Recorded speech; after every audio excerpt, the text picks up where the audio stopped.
साहेबीला 2 दिवसात फवारणी होती मी. हो तू करत होता विचारा गाव करायला. हो मग गाव सगळं म्हणते, गाव तुझ्या बरोबर आहे. आम्ही सर्वजण मिळून तुला मदत करू, काही काळजी नको. थोडं शांततेने घ्या. आता असं केल्यावर कसं होणार आहे? ही घटना आहे बीड जिल्ह्यातील माजलगाव तालुक्यातल्या कवडगावथडी येथली. गोदावरी गंगेला पूर आला आणि बीड जिल्ह्याचे खासदार बजरंग सोनवणे हे पूर परिस्थिती पाहण्यासाठी या गावामध्ये आले होते.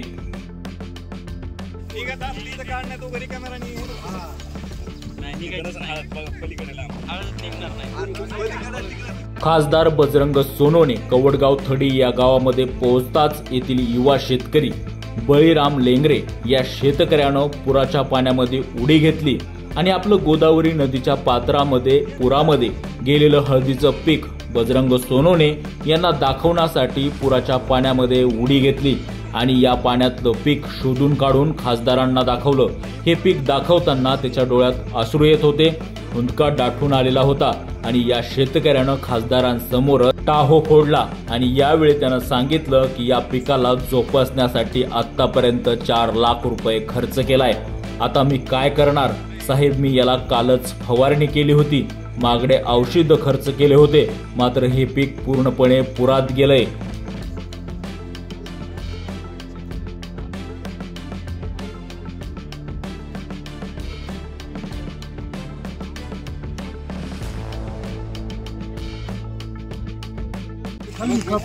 ऐक ना, तुला माझी विनंती अशी तसं नको. तू माझं फक्त एक शांततेने ऐक. तू एवढा खर्च शासनाची भरपाई मिळेलच मिळेल. मी माझ्याकडून सुद्धा तुला भरपाई करतो. तू एवढा तरुण आहे, एवढी मेहनत किती, एवढं चांगलं करतो. थोडं शांततेने गेली जाऊ दे. आता जे आपलं नशीब तेवढं होतं. तुम्ही पण तू काळजी, तुला उभं करायला आम्ही तुझ्या सोबत आहोत. साहेबीला 2 दिवसात फवारणी होती मी. हो तू करत होता. विचारा गाव करायला. हो मग गाव सगळं म्हणते, गाव तुझ्या बरोबर आहे. आम्ही सर्वजण मिळून तुला मदत करू, काही काळजी नको.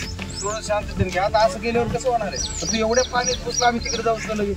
थोडं नको, असं काही नको, जीव धोक्यात घालू नको. तुला जे आहे त्याच्यात आम्ही मदत करू. शासनाची काय मदत होईल ती होईल. मी वैयक्तिकरित्या सुद्धा मदत तुला करणार. मी 8-15 दिवसांना परत सगळ्या गावाने फिरणार आहे. म्हणून काळजी करू. थोडं शांत सांभाळ बरं स्वतःला जरा. पण ह्याला जरा हे करा, असं नको करून. असं केल्यावर काय तुला मी फुकट बोलणार पुढारी नाही. पुढारी म्हणून तुझ्या घरातला मी तुला अगदी इमाने एकबारी मी मदत करणार. माझ्याकडून बोलणार करतो मी त्याला काय. तुला बाकी शासनाची होईल काय होईल. मी तुझं जी नुकसान झालंय त्याच्यात आम्ही काही 100% मदत नाही की तुझं तुझं आता तुला उभं करायसाठी तुला मदत कर.